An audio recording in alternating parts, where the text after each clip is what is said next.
G'day. Today I'm talking to you about the question, does block size matter?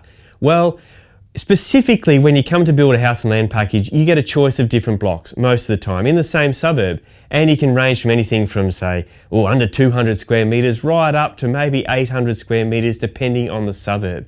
And in that same suburb, there can be a range of block sizes.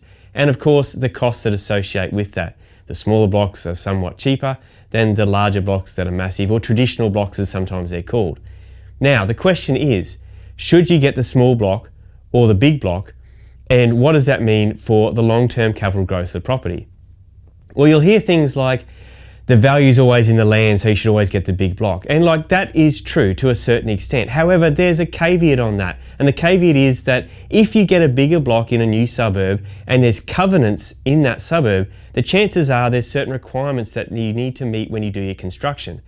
If that's the case, the bigger block is going to usually require a much larger house to be built on that block. The smaller block can be a more efficient build and perhaps an efficient use of your money, especially if you're going to rent it out as an investment property.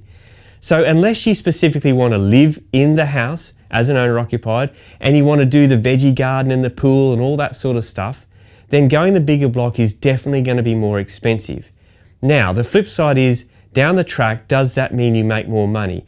Well, it depends. It depends on how you've done the house, how you've completed the complete build, and what else it's compared to in the market at the time. So it's not straight away easy to say that you can just go, a bigger block makes you more money. It's a lot more complicated than that, and it's going to completely depend on your budget. That's it from me, and this is 2 Minutes Tops.